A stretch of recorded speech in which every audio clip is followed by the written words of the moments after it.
Hello, hello, hello.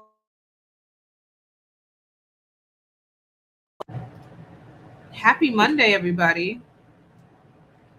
Happy Monday, happy Monday, happy Monday. Come on in the live room, guys. We are going to get started. I am so excited to be doing this live with y'all today because I'm going to be giving y'all the tea about my story getting into beauty supply because I recognize that I don't really talk about my own personal story all that often. Don't mind the eye. My eye is super irritated today. It's crazy. This like I have been having to wear contacts for the past week because my glasses have left this mark on my nose, which has never happened in the history of me wearing glasses. And it's happening now. I don't know why. But anyway, let's get into it. Okay, because today is gonna be different. I want to take my time with my story and give y'all the behind the scenes of like what got me into beauty supply. Like y'all know me as the retail genius. Y'all know me as most people know me as the beauty supply guru. But like not many people know how the journey actually started. I do have some clients who were following me since I had my store and they remember my lives and everything, which is really funny because that was 15 years ago. But 99% of y'all don't know my story of like opening a beauty spot store. So if you are someone who wants to open a store, y'all got to hear my story on how I did it. Y'all got to hear my story on how I did it. You don't want to miss this live. Okay. Because when I got started, y'all, it was 2015, 2016. So um it was boy, it was a long time ago. No, it was 2010. I don't know why I said 2016. That was the year I got married. It was 2010. I opened my store in 2010, 2010. And I was working for the US Treasury Department. This was during the mortgage crisis. Y'all remember the mortgage crisis of 2008 that went all the way to like 2011? That mortgage crisis was one of the worst economic times in our history, right? In our generation. People couldn't find gas. I remember like trying to drive around and the gas stations were shut down. It was an insane time. And there were layoffs. I remember I came from the finance world, right? So I went to business school, studied finance. I worked for top investment firms. I got a job straight out of college as a bank examiner for the US Treasury Department. So your girl was lit, okay? I had all the big names on my resume. Goldman Sachs, Smith Barney. It was like you know what I'm saying? I was like, but I was laid off by the US Treasury Department during that time. And most people, unemployment was at an all-time high, like way higher than what it is now. So, mind you, there were layoffs happening left and right, similar to what we see right now, which is way worse. Unemployment was at double digits, y'all, way worse. And people couldn't find gas. We were driving around looking for gas. It was like gold. It was like you had to know someone that had gas. It was a crazy time. And but I remember saying to myself, I want to start my own business. Like my path after I got laid off from my U.S. Treasury job, right? Which everyone thought was like when you work for the government, your job is safe, it's stable. No, it is not. Okay, no, it is not. No one's job is safe, and I think we even see that now in 2026, right? With this new administration and the amount of layoffs, like 300,000 women have lost their jobs during this administration due to government shutdown, DEI shutdown, all the shutdowns. So like we are recognizing that like there is no such thing as job stability. If y'all don't wake up, there was no such thing as job stability back in 2010 where I got laid off from the US Treasury Department as a bank examiner, as a national bank examiner. Y'all, there ain't no job stability and job safety, none of that now. Okay. And so I remember I could go one or two paths. And just like most Black women, we have a lot of degrees. We are very educated. We are the number one educated group of people, right? Out of everybody. We got more degrees than a thermometer. And I was thinking, let me go ahead and get my MBA. Let me do what everybody else does. Let me go and pursue an additional degree.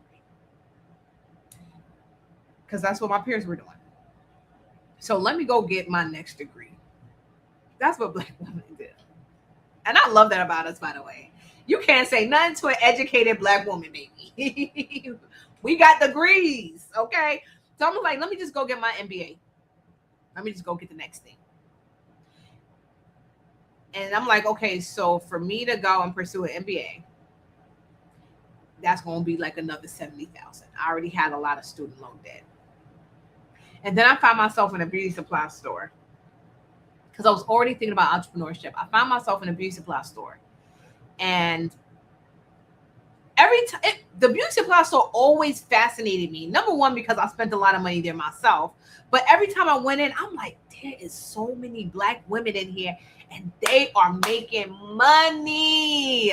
Like, I just remember if I'm spending $500 on, Remy, at the time it was that Remy blue and black pack virgin hair. If I'm spending $500 on this Remy hair and I'm doing this every month, and then I'm coming here every paycheck because I got to get this, I got to get that. I was in the beauty supply store every week. I was buying my wigs. I was buying my hair stuff. I was buying my makeup. Like, I was a beauty supply girl, a product of my stuff. So every time I went to, it always fascinated me. There was no other business that I spent my money in that fascinated me the way the beauty supply business fascinated me. Because on one hand, I saw how much money was being spent. And then on the other hand, I just couldn't understand that when we come into this establishment, we are treated poorly. Like, it is the worst service ever.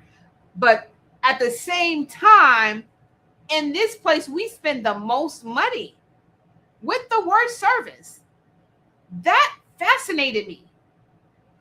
So when I was laid off, I was in a beauty supply store. And again, I'm just looking at the cash register. I'm like, she spent $500 on a wig. She just spent $600 on virgin hair plus that closure. She just spent $200 on, I'm counting up the purchases, and I'm just like, this is crazy. I count up something like $3,000 just me sitting there in that 30 minutes of time in one day. I said, if they can make this money in less than an hour time, I'm just like, this is it. Like, this is where I had my aha moment, because I'm like, we spending all this money and we get treated like crap in here.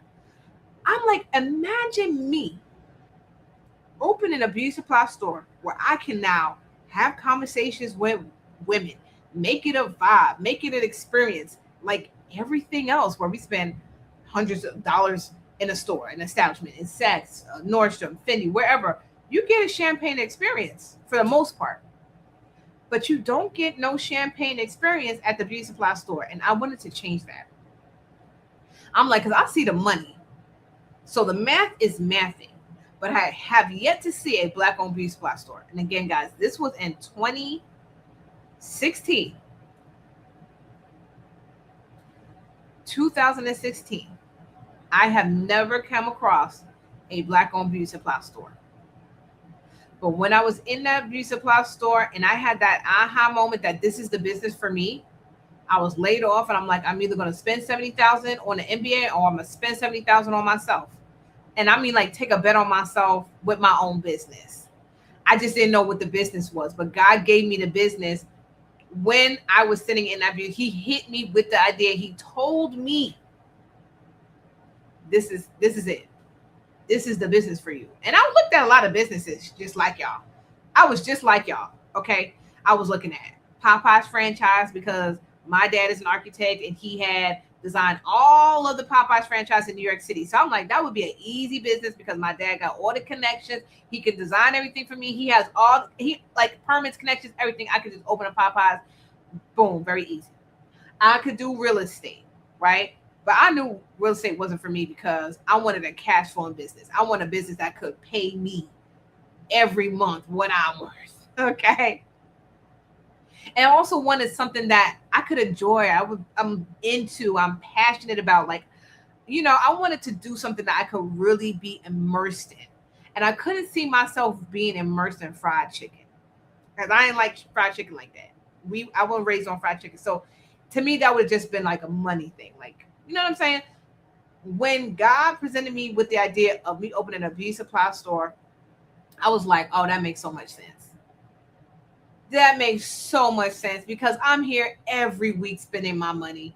And I think it's pitiful the way we are treated here. And we spend so much money. And I'm counting up the cash register and I'm just like, just this doesn't make sense and it just doesn't sit right with me. So I'm like, I'm gonna go ahead and do this. I'm gonna go ahead and figure it out. Even though I have never seen a black-owned beauty supply store, I don't know what I have to do. Do I have to find someone that's Korean to like speak that language for me?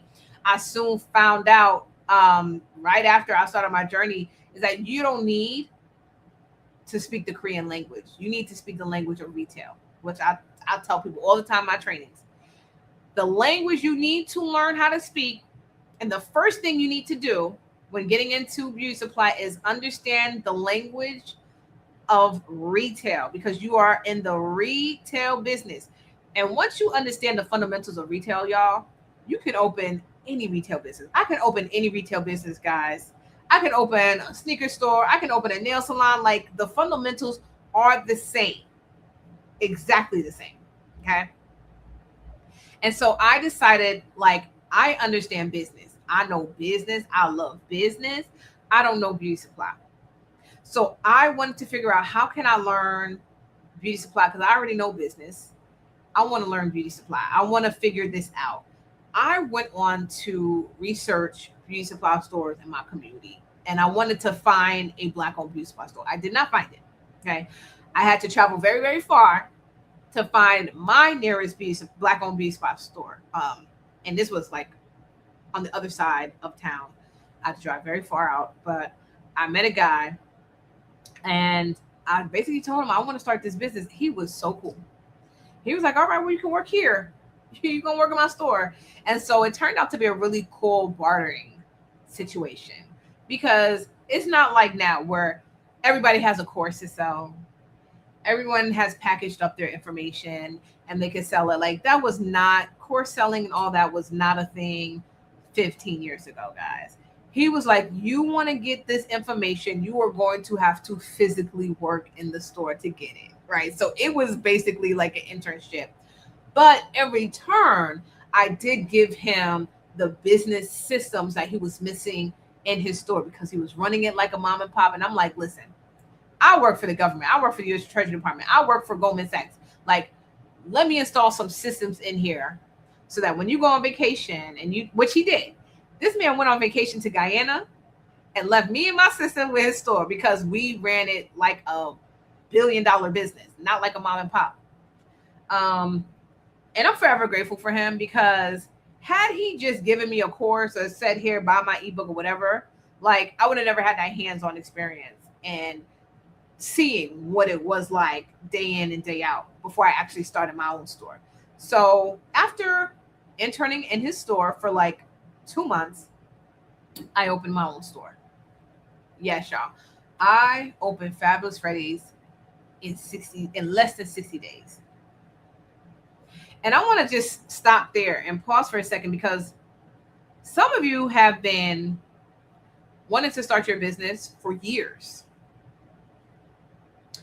And the difference between, I know the difference between people who move and people who don't move is that you have a plan B, you have a plan C, you have a plan D. When I was fired from my U.S. Treasury job, that everyone told me was stable and, job security and all that stuff, I decided that there was going to be no other options. So I disconnected plan B, plan C, plan D. And something really amazing happens when you cut off the other options, when you burn the boats, right? When you burn the ships, something happens is that you take massive action towards your goal. And that's why I opened so fast. It's because I had no other options. I had completely erased getting an MBA from my brain. Where it was an option before, it is no longer an option for me to pursue an MBA because I want to open a beauty supply store. And for many of you, that is the first mentality you need to adopt before taking the next step.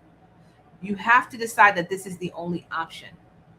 When you decide that this is the only option, so you get rid of real estate, you get rid of selling fat loss pills and drinks, you get rid of selling life insurance or whatever the thing is out there, right? You remove all of those things from your brain and you say the only thing that I am pursuing is this business. And you take massive action towards the one thing because you have in your mind, you now have no other options. Because guys, in business is 90% mindset and it's 10% strategy. I have heard so many successful millionaires, multimillionaires say that when I first got started. And I'm just like, nah, I just want the strategy. No, it's mindset, guys. It is mindset. It is seeing the thing through, all the way through. It is cutting off options. It is cutting off plan B, plan C, plan D. It's saying if it don't get done, it's got to get done, right? And so I didn't stop at, I have never seen a Black-owned beauty supply store. I couldn't even Google one. Now you can Google them. Now you can find them. Like y'all could just go to my page. You can see a plethora of Black-owned beauty supply stores and become inspired. I had no source of inspiration outside of the fact that I just wanted to make a change in this industry because we were grossly unrepresented, right? Underrepresented in terms of ownership. And then we're treated so poorly and we spend so much money. That's the only inspiration I had for this business. Okay. The other part of me also wanted to be a trailblazer.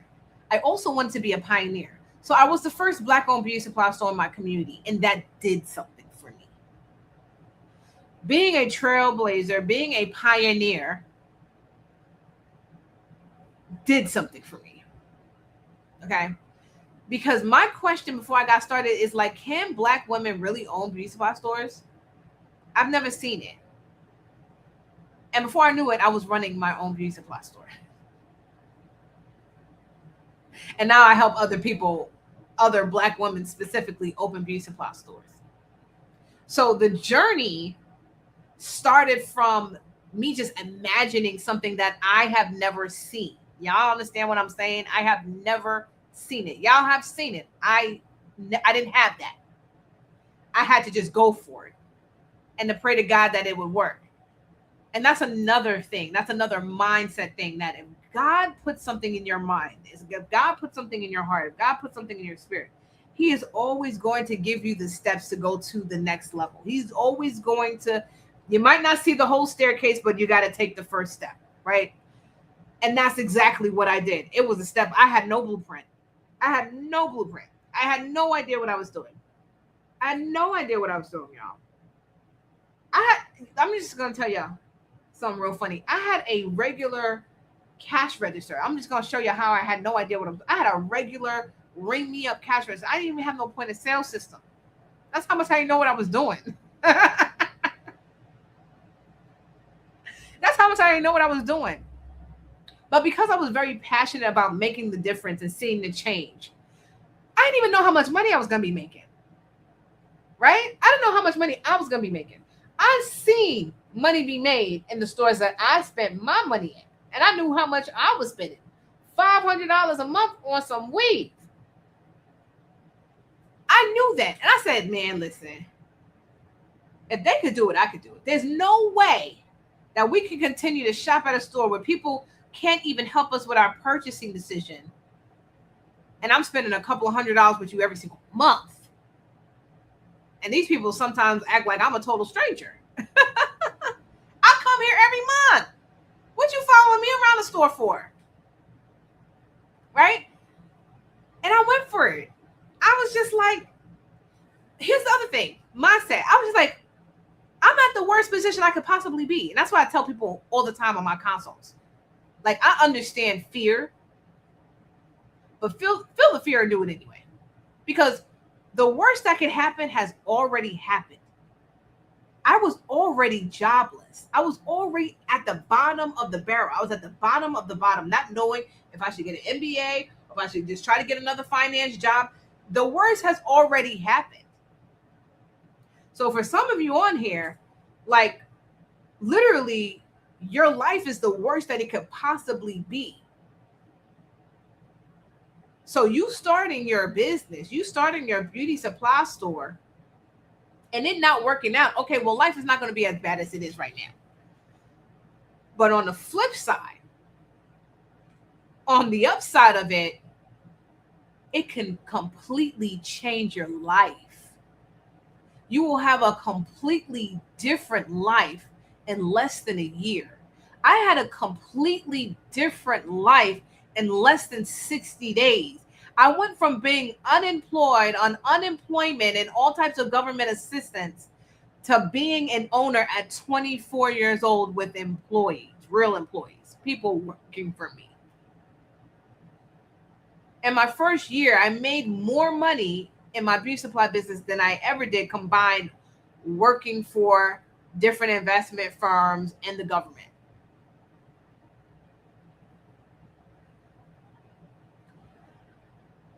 It changed my life. I never went back to a 9-to-5 job when I got started in beauty supply. I never went back.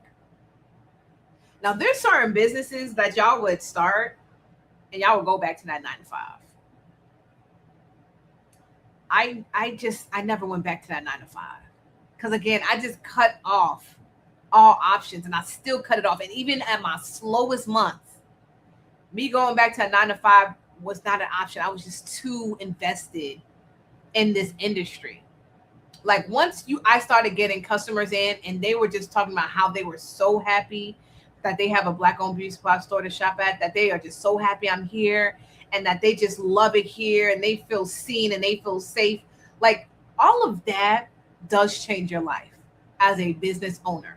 When you can see the impact that your store, and you just think, I'm just selling beauty supplies. No, you're not just selling beauty supplies. You guys are selling a safe space for Black women to be seen, for Black women to have personal conversations about our hair, our crown, right? You are providing a safe space for women to come in and just be transparent and let go. Women who are going through chemo, women who are going through a breakup. Like y'all know we like to switch up our hairstyle when we go through a breakup or we are transitioning into something else. Someone just lost a job. Someone's about to get a job. Like your store is there as that transitional hub, right? And Black women will share those stories with you. And so it's just a really honorable place to be in, right? And I just have the best memories in my store. I don't want to cry, but you really do get so connected to the customers. It's almost like being a hairstylist. Like when you're a hairstylist, you are like that therapist. And because someone is there for hours, like you just can't help but have conversation. That's just what it's like, right? That's just what it's like without doing the hard work. That's why I love it so much. Because I don't need to be your hairstylist, but I can give you a transformation in 2.2 seconds with a good wig, right? With a good wig. And so it changed my life. And so my point is, y'all, you can literally have a different life in under a year. I had a different life in 60 days. Who can afford to have a different life in just 60 days? Who would want? Like, y'all, let me know in the comments because y'all quiet. But I know y'all watching me. If you would want a different reality than your current one in 60 days, drop in me in the chat. Drop in me in the chat, because there's a bigger mission, y'all, right? This is just bigger than just opening stores, right? This is ownership. This is legacy. This is generational wealth. This is you creating jobs. Like I said, I was 24 years old, adding to the economy because I was creating jobs. I was giving young Black girls opportunity to work in my store, right? That by itself is life changing. That by itself is life changing. So every time another Black woman opens a beauty supply store, she is creating opportunities in her community. She is showing people what is possible. When I had my grand opening, y'all, I was so happy that my whole family was there. Yes, I was.